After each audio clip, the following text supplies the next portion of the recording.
자, 이번 시간에 하실 거는 이제 부동산 금융론이고요. 여러분들의 시험 목차는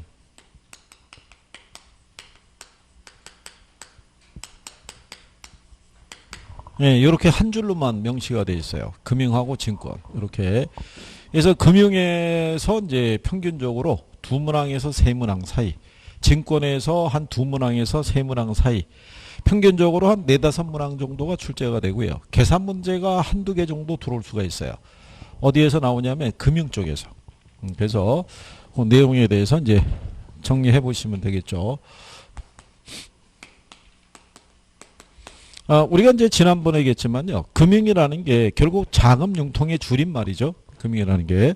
그래서 일반적으로 이 부동산 금융이라는 것은요. 부동산의 매입이나 매각 또는 개발 등과 관련해서 자금이나 신용을 우리가 조달하거나 제공하는 것을 뭐라고 얘기하냐면 금융이라고 얘기를 해요. 근데 여러분들이 가만히 보시면 우리가 주택을 기준하게 되면 주택을 소비하거나 주택을 개발할 수도 있겠죠. 근데 이제 문제가 뭐냐면 근래 이게 평균적으로 보면요. 생애 최초로 내 집을 마련하는 시기가 30대래요. 그죠?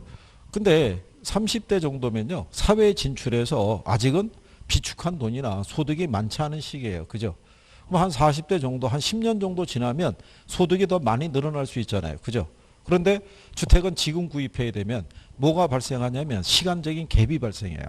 그 갭을 메꿔주는 역할을 금융에서 해주고 있다고 보시면 돼요. 그러면 주택을 개발하더라도요. 짧게는 1, 2년, 길게는 3, 4년 이상 기간이 걸릴 거예요. 그죠? 근데 개발하기 위해서도 뭐가 필요해요? 돈이 필요하죠. 근데 초기에는 비용만, 지출만 발생하잖아요. 수익은 이 부동산이 완공이 돼서 분양을 해야지만 수익이 발생하는 구조잖아요. 그럼 거기도 역시 시간적인 갭이 발생하는 거예요. 그 갭을 메꿔주는 게 바로 뭐다? 그게 금융이다라고 이렇게 생각하시면 돼요. 일반적인 표현이다라고 이렇게 구별하시면 되겠고요. 이게 이 안에 가게 되면 내용은 되게 복잡한 거예요. 복잡한데 지금 간략하게 설명해 드리는 거예요. 거기까지는 시험에서 인용을 해서 답으로 유도하지는 않으니까 그런 내용이고요. 뒷장에 넘어가시면 금융 관련 기초 개념이라고 있죠. 예, 거기 가면 이제 용어가 이제 등장을 하는데요. 대출자가 있고 차입자가 있죠. 그러니까 대출자는 돈을 빌려주는 사람이에요. 그러니까 금융기관 생각하시면 되는 거예요. 그 다음에 차입자라는 거는 돈을 빌려 쓰는 사람이 있죠. 예. 그러니까는 일반 이제 소비자 등을 우리가 차입자라고 이렇게 얘기를 해요. 근데 여기서 이제 알아두실 거는 거기 보면 지분금융하고 무슨 금융이 있어요? 부채금융. 우리 별표 해놨죠? 예, 그거는 이제 구별을 하시는 거예요. 만약에 예를 들어서 여러분들이 부동산 개발 사업에 필요한 자금이 만약에 10억이 필요해요. 그죠? 그럼 이 10억이라는 자금을 조달하기 위해서 쓸 수 있는 방법이 뭐 있겠어요? 10억이라는 돈을 내가 조달하기 위해서 일반적으로 쓸 수 있는 거. 여기 있는 이제 개발업자 입장에서는요. 지분의 형식을 빌려가지고 자기들이 뭐를 발행하냐면 시장에다가 주식을 발행하는 거예요. 그죠? 그래서 주식을 발행을 해서 누구를 모집하냐면 투자자를 모집하는 방법이 있어요. 그 다음에 또 하나의 방법은 뭐가 있겠어요? 부채를 조달하는 방법이 있어요. 그러니까 기업의 입장에서는 뭐를 발행하냐면 회사채 있죠. 이거를 발행하는 거죠. 그래서 돈을 뭐 하는 거예요. 이건 차입하는 개념이라고 보시면 돼요. 그래서 이 주식을 발행해서 투자자를 모집을 해서 자금을 조달하는 것을 우리가 지분금융이라고 그래요. 그 다음에 회사채를 발행해서 돈을 차입하는 경우 있죠. 이거를 무슨 금융이라고 그런다? 이거를 부채금융이라고 그래요. 근데 여러분들에게는 지분금융의 종류하고요. 부채금융의 종류 있죠. 얘를 구분할 수 있느냐를 물어봐요. 그러니까 종류 정도는 알아두셔야 돼요. 근데 뭐가 중심이냐면 지분금융이 있고 부채금융이 있으면 지분금융이 중심이에요. 지분금융이. 그래서 요 지분금융의 종류를 보시게 되면요. 조인트 벤처라든가 신디케이트 그 다음에 리치 같은 경우가 있어요. 그래서 우리가 지난번에 이렇게 해드린 거죠. 조인트 벤처, 신디케이트, 그 다음에 뭐 리치. 그래서 일단 제목 정도라도 알아두시면 돼요. 그죠? 그래서 옆에 가면은 문제로 확인하기라고 해서 옆에 이제 문제 있죠. 예, 거기 가시면은 다음 자금 조달 방법 중에서 지분금융에 해당하는 걸 물어봤죠. 답이 3번에 부동산 투자 회사 있죠. 예, 리치 개념인 거예요. 그죠? 가장 최근에 나온 게 그거예요. 그래서 이거는 가끔 가다가 종류상에서 물어보기 때문에 구별 정도는 해두시는 게 필요하다. 이런 얘기고요. 나중에 이제 얘네들에 대해서는 우리가 이제 추가로 배우시게 될 거예요. 용어상에서.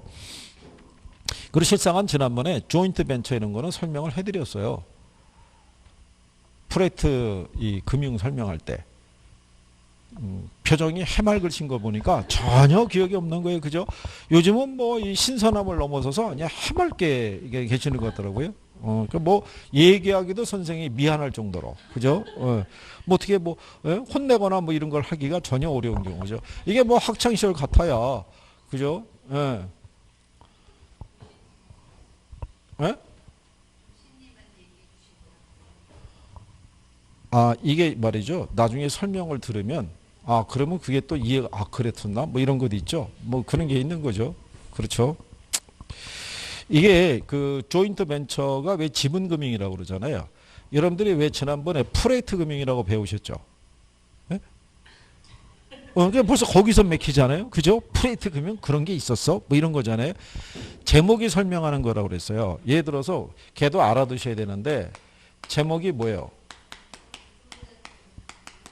요 프로젝트의 기초에서 자금을 융통하는 기법이에요. 무슨 말인지 아시겠나요? 가령 예를 들어서 A라는 예를 들어서 개발 회사가 있는데 얘네가 이번에 사업권을 하나 따낸 거예요. 그죠? 가령 예를 들어 가지고 뭐 경기 김포에서 인천 공항까지 가는 예를 들어서 고속도로 있죠. 예. 이거를 이 사업권을 따낸 거예요. 따냈는데 이 사업을 할 때 비용이 한 2조 들어간대요. 근데 이거를 자기들 자체 자금으로 투자하기에는 너무 부담이 크잖아요.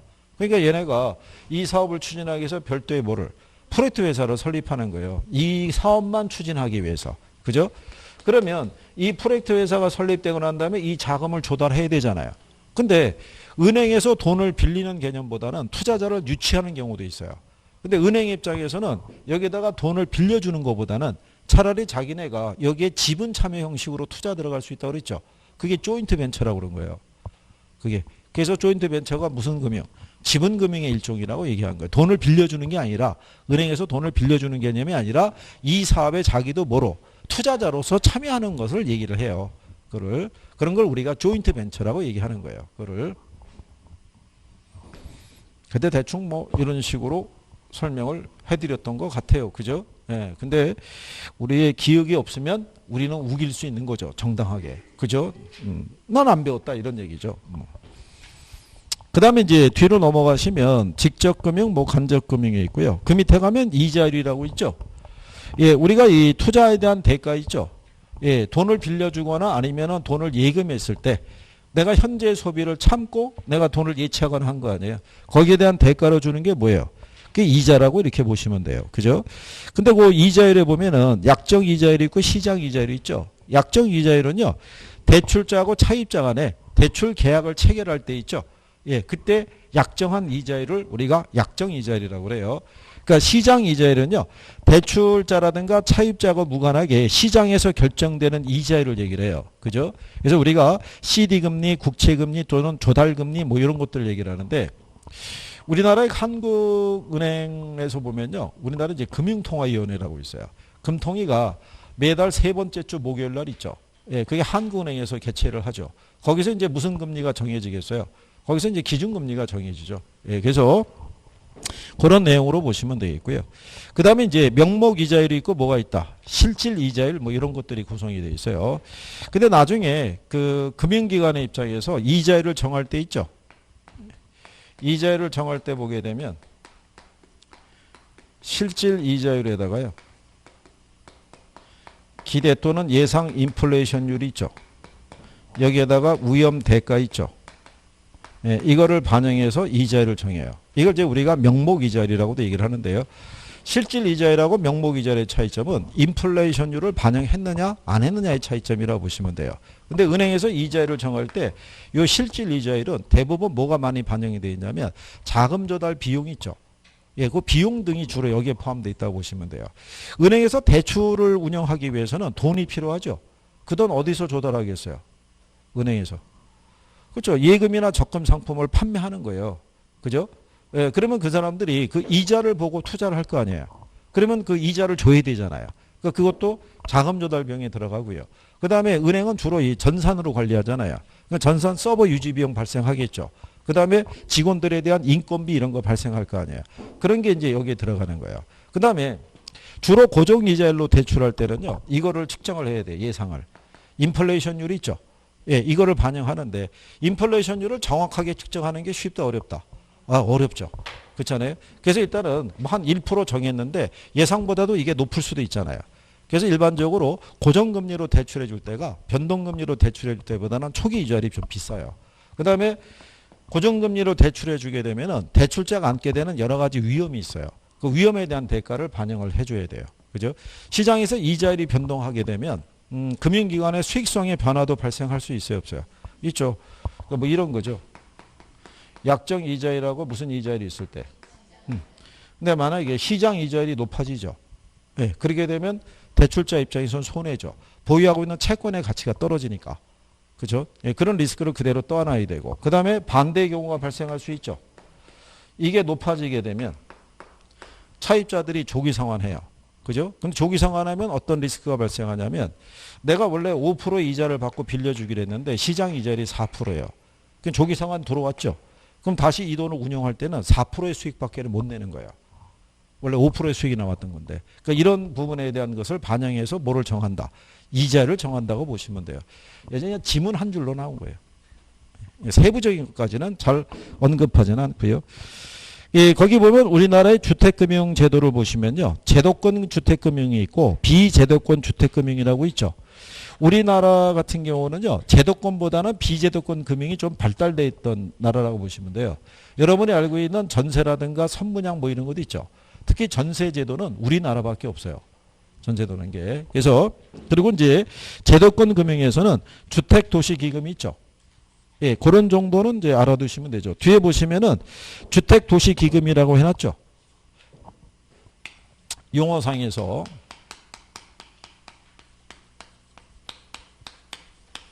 예, 주택도시기금은요. 전신이 이거예요. 이게 국민주택기금이었는데 이게 명칭이 주택도시기금으로 바뀐 거예요. 그래서 국민주택기금하고의 차이점이 뭐냐면 얘는 계정이 두 가지예요.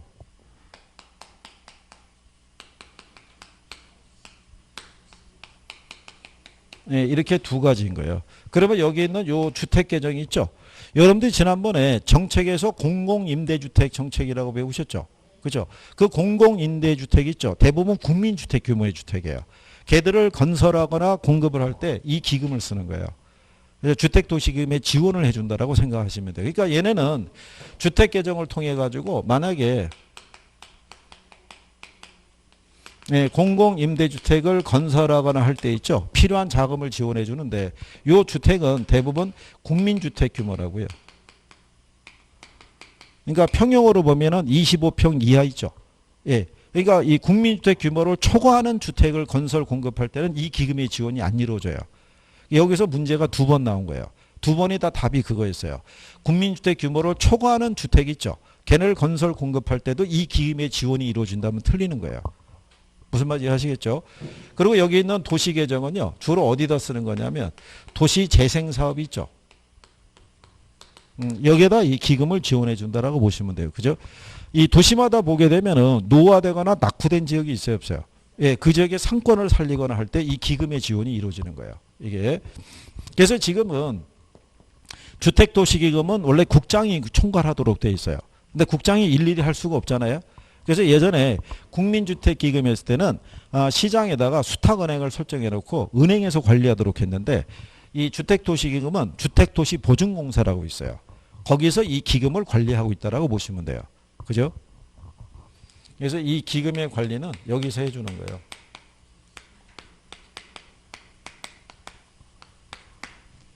주택도시보증공사. 이 전신이 뭐냐면 대한주택보증 주식회사예요. 걔네가 명칭이 바뀐 거예요. 대한주택보증이라고 아시나요?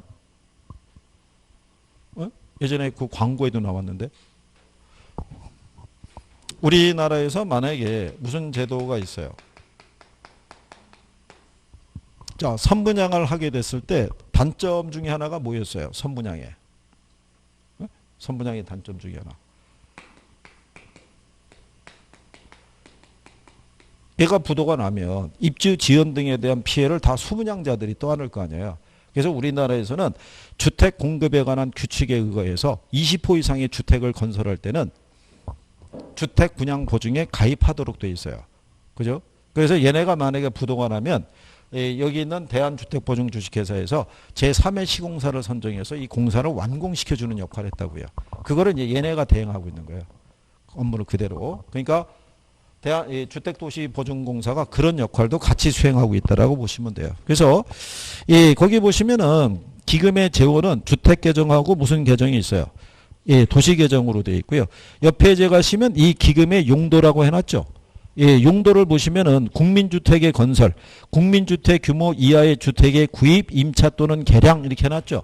그리고 그 밑에 가면 준주택이라고 있잖아요. 얘들도 규모가 국민주택 규모라고요. 근데 거기 밑에 쭉 가게 되면 미음에 국민주택 규모 이하인 주택의 리모델링이 있죠. 여기에도 기금 지원이 이루어지는데 여러분 시험에는 이거 이상인 주택에 그래서 틀리게 한번 나온 적이 있어요. 그래서 용어 정도 그렇게 알아두시면 될 거예요. 이 관련 업무를 수행하고 있는 게 주택도시보증공사라고. 그래서 한 페이지 넘기시면요. 거기 중간에 문제로 확인하기라고 해놨죠. 그래서 주택도시기금 법령상 주택도시기금 중에서 주택계정의 용도가 아닌 거 물어봤죠. 그래서 거기 4번 지문에 가면 국민주택 규모 이상인 주택의 리모델링에 대한 융자라고 해놨잖아요. 그래서 이게 틀린 거예요. 그래서 기금의 지원은 항상 국민주택 규모 이하의 주택에다가 이 기금의 지원이 이루어진다라고 생각하시면 돼요. 그 다음에 이제 그 밑에 가면 주택청약종합저축제도라고 있죠. 들어보셨죠? 원래 우리가 청약, 예금, 부금 뭐 이런 것들이 다양했잖아요. 그러니까 이걸로 통합이 된 거예요. 그죠? 근데 주택청약종합저축의 가장 큰 특징은 가입에 제한이 없다라고 그랬어요. 그죠? 신생아도 가입할 수 있어요, 없어요? 신생아도 가입할 수 있다. 뭐 이런 얘기죠. 얘도 처음에 이 제도가 도입이 됐을 때 한번 출제한 거예요. 이제 나중에 이게 이제 그 이후로 쓸 때는 지문 정도밖에는 안 쓸 거라고 보시면 되겠고요. 자, 그 다음에 이제 옆에 이제 가시면 주택금융이라고 있어요.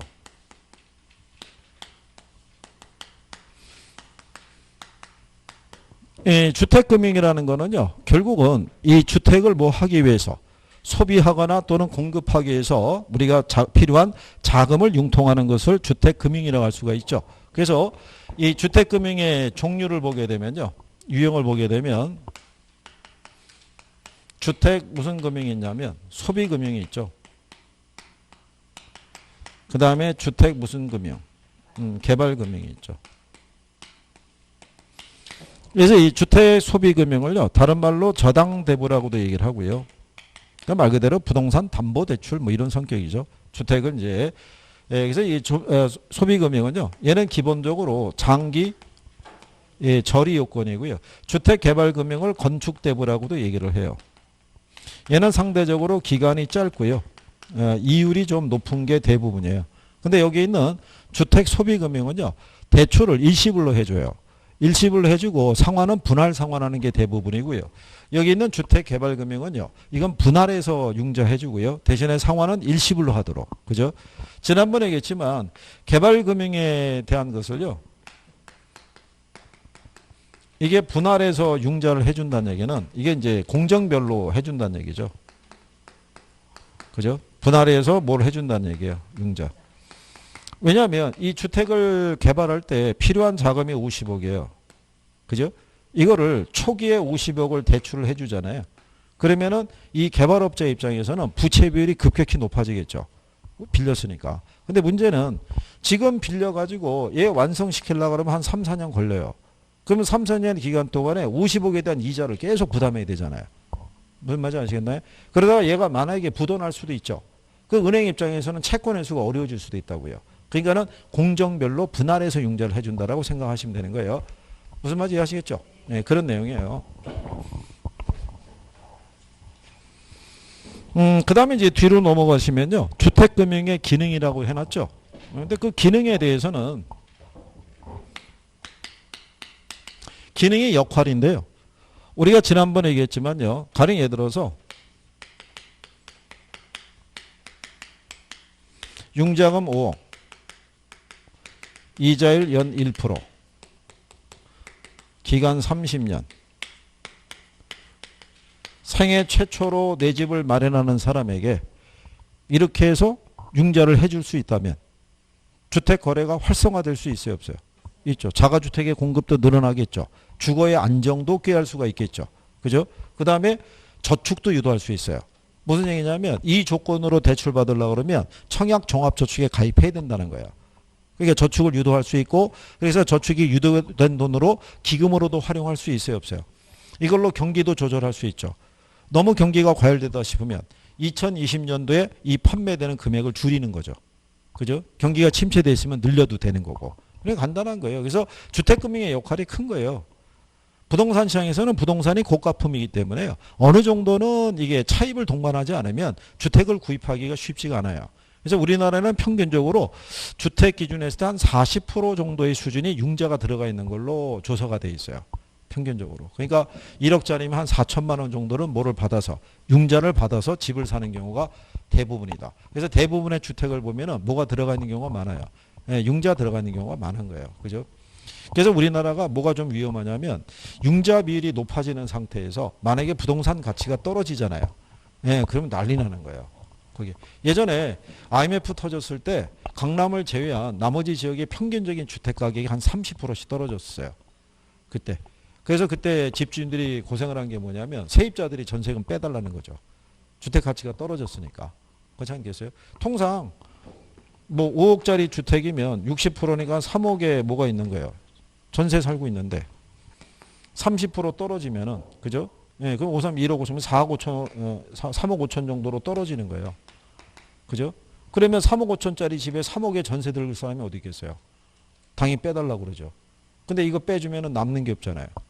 그렇잖아요. 그러니까 때문에 거기다가 융자가 껴 있는데 이게 대부분 우리나라는 변동금리를 빌렸다고요. 예, 주담대라서 주택담보대출이 있죠. 예, 거기 실태를 조사해 보면은 고정금리하고 변동금리가 있으면 대부분 무슨 금리로 빌리는 게 많다는 거예요. 변동금리로. 왜 변동금리로 빌리는 게 많냐면 초기 이자가 싸거든요. 그러니까 이걸 빌리는 거예요. 근데 만약에 경기가 안 좋아지고 금리가 올라가게 되면 어떻게 되겠어요? 그럼 뭐 상환의 부담 커지죠. 집값은 떨어지죠. 난리가 아니죠. 그럼 팔아야겠죠. 팔리자면 안 팔리죠. 예, 그 매물이 합 쏟아지면요. 예전에 IMF 터졌을 때 금융권에서도 구조조정이 일어난 거예요. 그래서 은행에서 근무하던 많은 양반들이 수천 명이 실직을 한 거예요. 근데 대부분 그 사람들이 은행에서 재직하고 있을 때 자기 은행을 기준으로 주담대를 받았을 거 아니에요. 대출을. 받았는데 실직을 하고 나면 상환의 부담이 있잖아요. 그러니까 팔고 전세로 가자 이렇게 된 거예요. 근데 매물이 쫙 쏟아져 나오니까 거래가 안 되는 거죠. 그게. 그래서 또 곤욕을 치른 사람도 많이 있어요. 그래갖고 우리가 물론 IMF를 이제 극복을 하고 여기까지 왔다고 그러지만 그때 당시에 우리나라에서는 중산층의 해체가 많이 됐어요. 그때 해체된 사람들이 다시 그 반열로 올라오지 못한 사람들이 되게 많아요. 그때 이후로.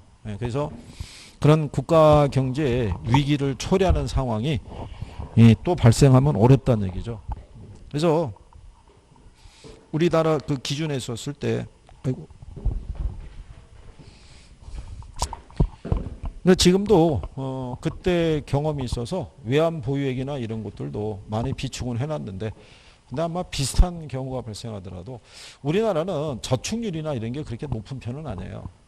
그러니까 우리가 자체적으로 해결할 수 있는 부분이 그렇게 크진 않아요. 그래서 조심은 해야 돼요.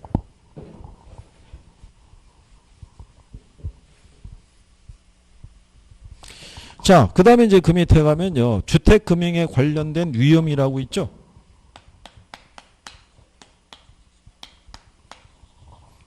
위험에 대한 종류를 보시면요. 제일 먼저 나오는 게 채무 불이행 위험이에요.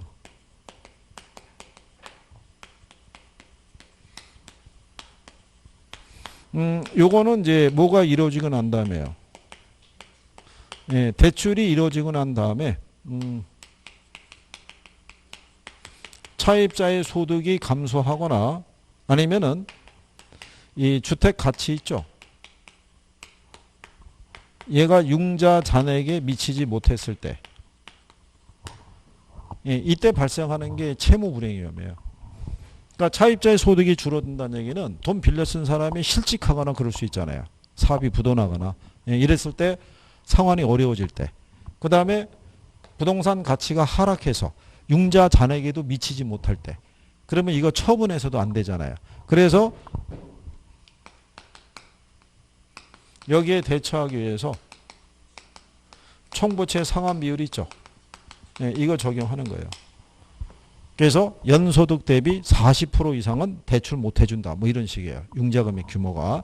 아니면 담보 인정 비율이라고도 얘기를 해요. 아까 여러분들이 대부 비율이라고 배우셨죠. 그래서 뭐든지 100%로 융자해 주는 건 없는 거예요. 그래서 이것도 한 몇 프로? 60%. 요즘 한 60%죠. 이게 투기 과열지구로 가면요. 한 40% 선으로 줄어들죠. 네. 근데 결국은 그러면 집 사기 힘들어요. 그죠? 9억짜리에 이게 60%까지 융자해 주면 5억 4천까지는 융자 받을 수 있는데 이게 9억인데 40%가 되면은 3억 6천까지만 융자를 받을 수 있다고요. 그러면 결국 자기 돈이 그만큼 더 많아야 되는데 그게 쉽지가 않다는 얘기죠. 그래서 이걸 우리가 채무 불이행 위험이라고 그래요. 그래서 채무 불이행 위험에 대비하기 위해서 은행에서는 이 비율을 적용하고 있다라고 생각하시면 돼요. 그 다음에 이제 두 번째가 뭐냐면요. 이거는 여러분한테 이제 가끔씩 물어보는 거예요. 조기 상환 위험이 있죠. 특히 이 조기 상환 위험은 무슨 이자일 때?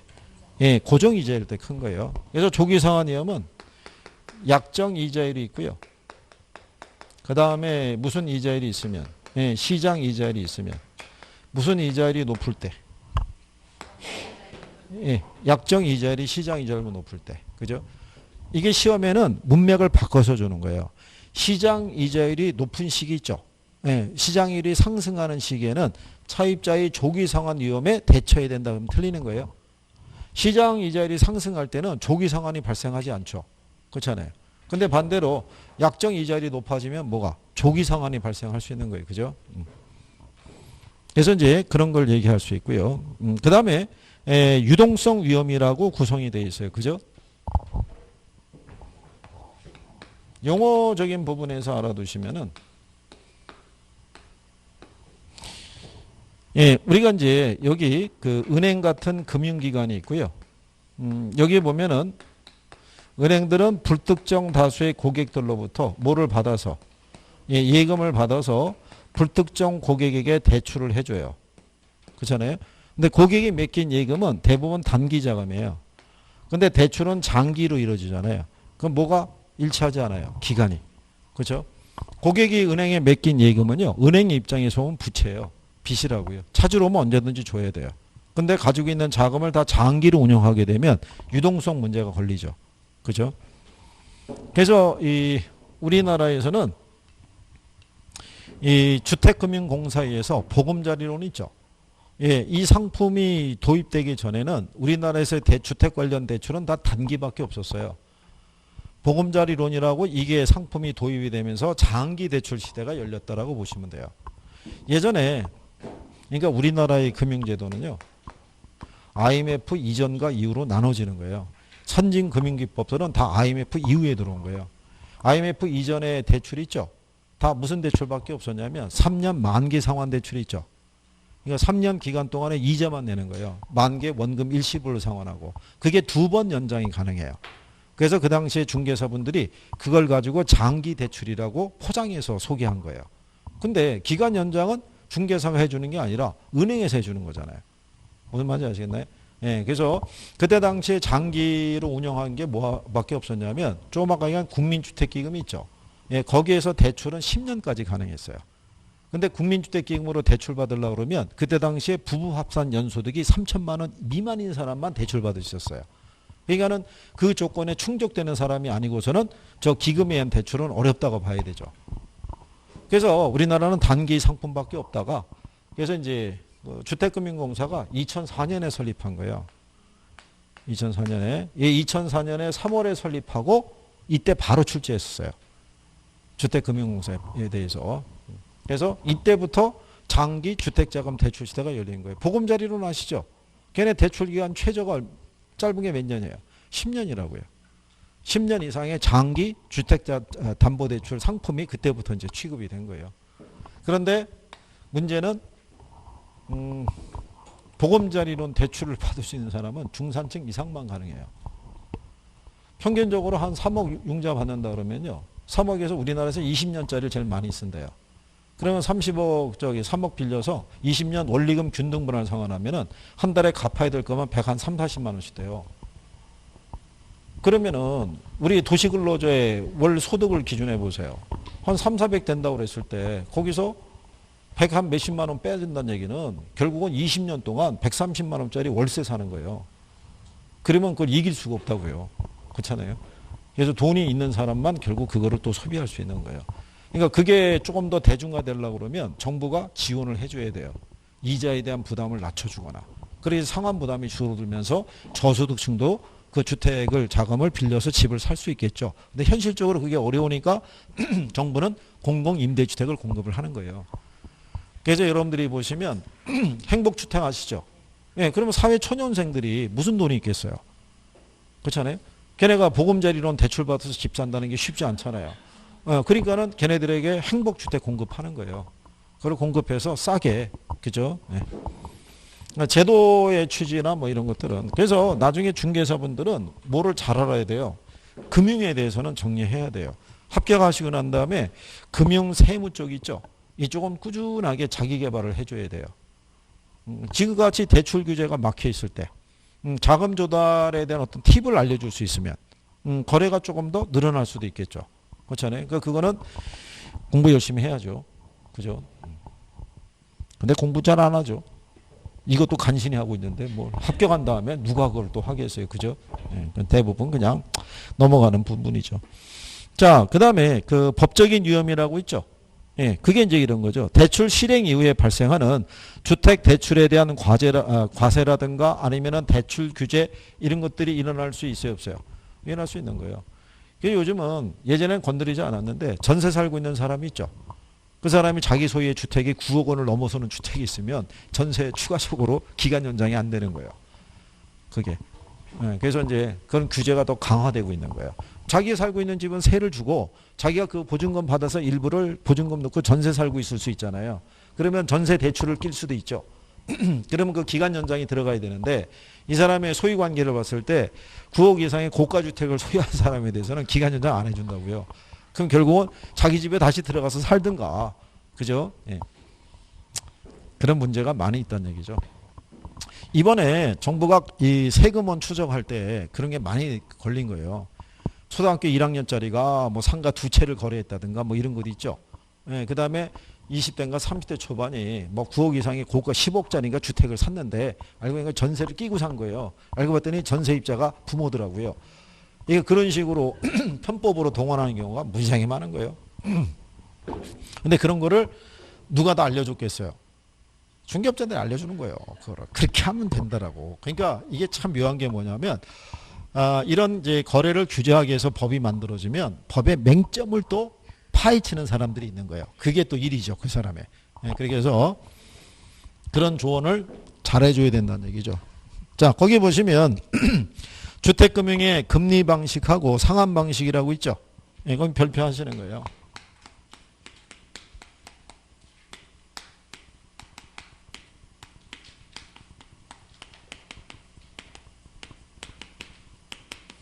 여기는 이제 기본적으로 이제 출제를 하는 그런 내용인데요.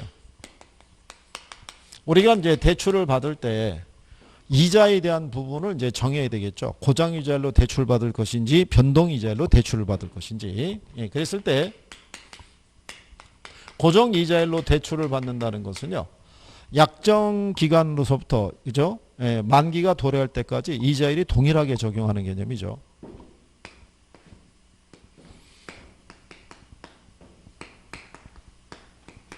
만기 때까지 동일한 이자율을 이렇게 적용하는 거죠. 그게 무슨 이자율이다. 예. 그래서 이 이자율이 정해지면 만기까지 동일하게 유지가 되는 거죠. 근데 고정이자율로 대출을 받게 되면요. 상환에 대한 계획을 세울 때는 유리해요. 매달 얼마씩 이자가 빠져나간다. 그러니까 자금 조달 계획도 수립하기가 용이하다 이런 얘기죠. 그런데 고정이자율로 대출해 주게 되면요. 대출 이후에 발생하는 여러 가지 이자율 등의 변화에서 발생하는 리스크를 다 누가 떠안아야 돼요? 이게 대출자가 떠안아야 돼요. 그래서 대출자 입장에서는요, 그 이자율 변동 등에 따른 리스크 있죠. 예, 그거를 이제 부담을 해야 돼요. 그래서 여러분들이 보시면은 아까 우리가 고정 이자율로 정했을 때 이 이자율을 결정을 할 때 실질 이자율에다가 기대 또는 예상되는 인플레이션율에다가 위험에 대한 대가 이게 구성이 되는 게 대출 이자율을 결정할 때 내가 예상했던 것보다 인플레가 더 높아질 수도 있어요, 없어요? 있을 수 있죠. 그 다음에 대출자가 안게 되는 리스크가 있어요. 아까 얘기한 것처럼 약정 이자율 있죠. 하고 무슨 이자율 비교했을 때 예, 만약에 시장 이자율이 약정 이자율보다 높아지죠. 예, 그러면은 뭐가 떨어지는 거예요? 수익성이 떨어지죠. 내가 만약에 지금 대출 해줬어요. 여기 주택이 있어요. 이게 5억짜리인데 3억을 융자를 해줬어요. 그러면 융자를 해주면은 은행은 이 집에다가 뭐 설정하겠어요? 예, 저당권을 설정을 하죠. 예, 근데 요 융자 해줬을 때 만기가 10년짜리잖아요. 10년 이상의 저당권에 대해서는 명칭을 저당 채권이라고 그래요. 법에 의해서. 예, 그럴 때 여기 이 권이라는 것 있죠. 이게 증서를 얘기하는 게 아니고요. 이게 권리를 얘기하는 거예요. 그러면 이 저당 채권을 소유하고 있는 은행이 이걸 갖고 있겠죠. 그럼 얘는 일단 이 저당권에 관한 소유권을 갖고 있을 거 아니에요. 그러면 이 저당권에 기초해서 매월을 단위로 원리금을 수취할 수 있는 권리를 갖게 된다고요. 무슨 말인지 아시겠나요? 네, 이걸 우리가 저당 채권이라고 그래요. 근데 현재 얘가 이 저당권에 대한 부분에서는 얘는 지금 이자율을 몇 프로로 줬냐면 약정 이자율이 만약에 5%를 빌렸다 치자고요. 근데 시장 이자율이 6%로 올라갔어요. 그러면 내가 보유하고 있는 채권은 5%의 가치밖에 없잖아요. 지금 빌려주면 6%의 채권을 내가 확보하고 있을 텐데 이것도 누가 부담하는 거예요? 대출자가 부담하는 거예요. 근데 반대로 약정 이자율이 시장 이자율보다 높아지죠. 그러면 얘가 5%인데 얘가 4%가 되면은 차입자들이 조기 상환해요. 그죠? 그럼 조기 상환은 아까 얘기한 것처럼 은행 입장에서는 수익성이 떨어지죠. 원래 5% 이자를 받기라고 돈을 빌려줬는데 이 돈이 회수가 됐어요.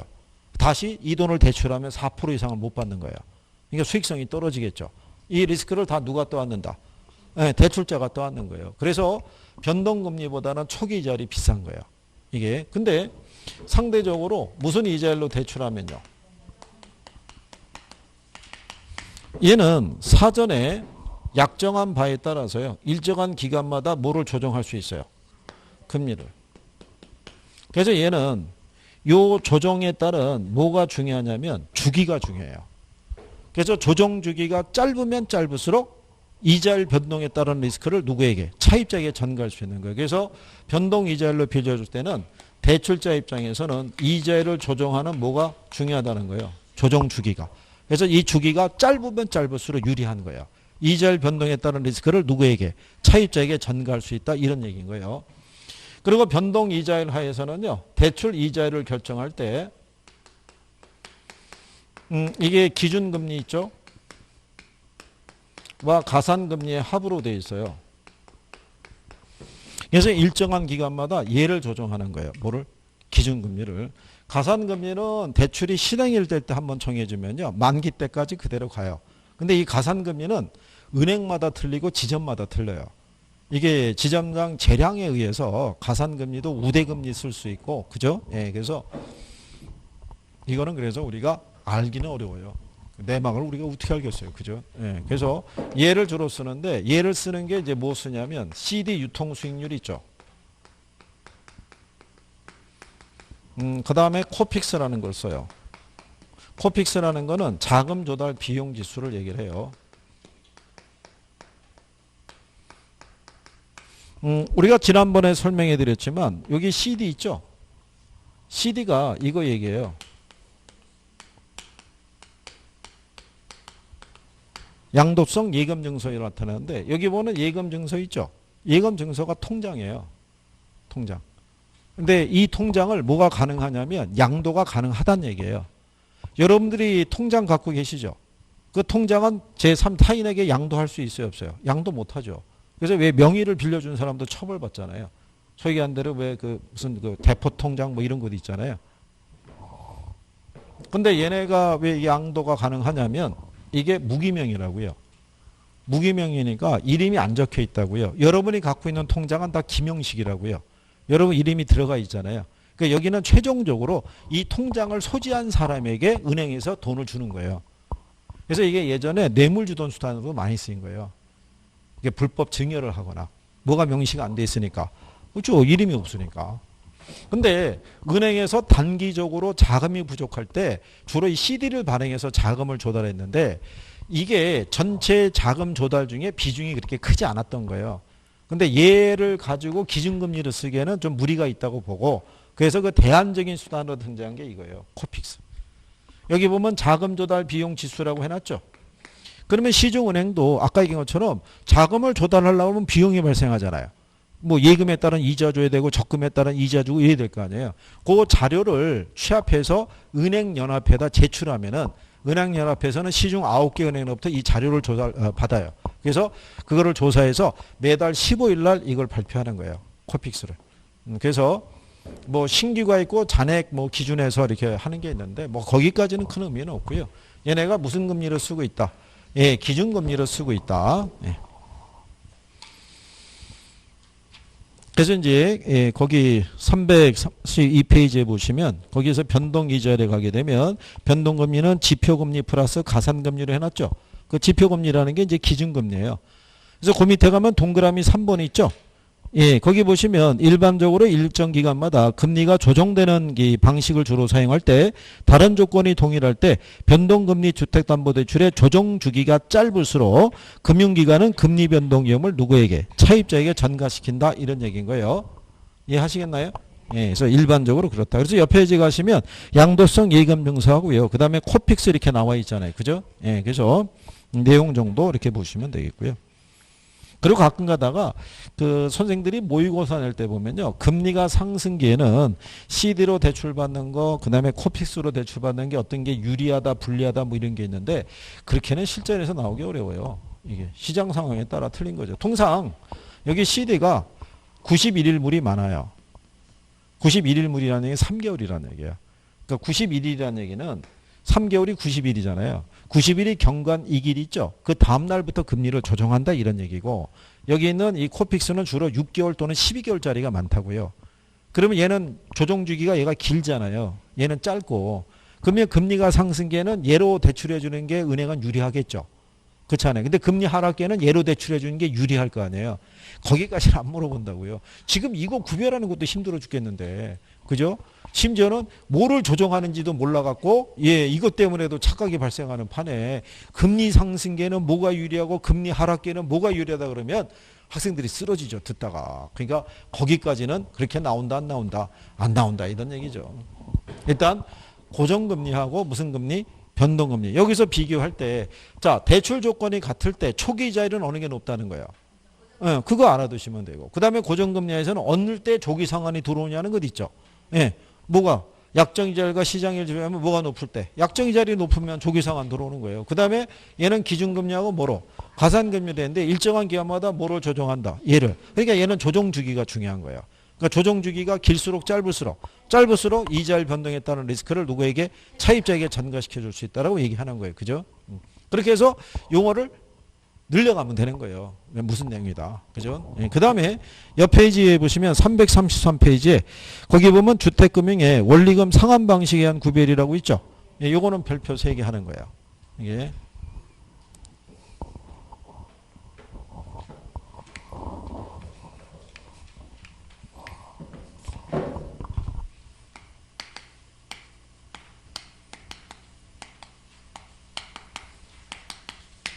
자, 근데 여기를 보시면 제목이 어떻게 되어 있어요? 예, 원리금 상환 방식이죠. 이 안에 종류를 보면은 원금 균등 상환 방식이 있고요. 예, 원리금 균등 상환 방식이 있고요. 점증 또는 체증식이 있어요. 자, 여기서 보시면 얘는 이 원리금이 균등한 거예요. 그죠? 얘는 원리금이 어떻게 되는 거예요? 체증하는 거예요. 근데 여기는 원금이 균등하다고 그랬지. 원리금에 대해서는 표현이 없잖아요. 그러니까 여기는 이 원리금이 체감하는 방식이에요. 그래서 이걸 물어봐요. 원금 균등에서는 시간이 경과할수록 뭐가? 원리금에 지불하는 원리금의 규모는 점점 감소하는 거예요. 이게 커진다 그러면 틀리는 거예요. 그죠? 그 다음에 여기 있는 원리금 균등이 있죠. 그럼 얘는 원리금이 균등한 건 알겠어요. 근데 이 안에서 원금하고 이자 있죠. 예, 이 크기가 어떻게 달라지는지를 출제하는 거예요. 그래서 얘는 원금 상환분은 시간이 갈수록 증가하고요. 이자 지급분은 시간이 갈수록 줄어드는 구조가 나타나는 거예요. 그러니까 초기는 이자가 커요. 왜 이자가 크냐면 초기는 상환이 많이 안 이루어졌잖아요. 그러니까 대출 잔액이 많을 때예요. 그러니까 원리금을 상환할 때 대출 잔액에 따른 이자의 부담이 큰 거예요. 근데 시간이 가면 갈수록 대출 잔액이 줄어들 거 아니에요. 그러면 상대적으로 원금 상환분이 커지는 거예요. 무슨 말인지 하시겠나요? 그러니까 여기는 요거 두 가지를 물어봐요. 기본적인 포인트예요. 그래서 원금 균등에서는 얘가 원리금이 뭐하는 방식이라는 거, 체감하는 거. 원리금 균등에서는 시간이 갈수록 원금 상환분은 커지고 이자 지급분은 작아지는 구조로 되어 있다는 것을 기본적으로 꾸준히 내는 거예요. 기본적인 성격을 알아야 되니까. 그렇죠? 네. 자, 그래서 이제 고기에 관한 내용을 정리해야 되니까 나가셔서 뭐 5분만 쉬었다가 여기 이어서 하시죠. 그리고 이번에 할 때는요, 우리가 금융하고 증권론이 있잖아요. 예, 금융에 대한 것 정도 하고 증권에 대한 거는 주택금융공사에 관한 것도 개정이 좀 돼야 되고요. 부동산 투자회사법도 개정에 대한 부분이 있어요. 근데 아직은 얘기만 해놓고 아직 그게 통과를 안 하고 있는 거예요. 아니 뭐 국회가 열려야 뭘 할 거 아니에요. 지금 이 양반들이 다 지금 총선에 지금 올인하고 있기 때문에 총선이 4월 달이죠. 예, 4월 달 총선이 끝나면 틀림없이 이제 이 국회에 마지막 국회 이제 뭐 이제 한번 열리겠죠. 정기국회 열려 뭐 처리를 하든가. 나중에 법이 개정이 된 거는요 추후로 또 정리해 드릴 테니까 그렇게 보시면 될 거예요. 자, 잠깐 쉬었다 들어오세요.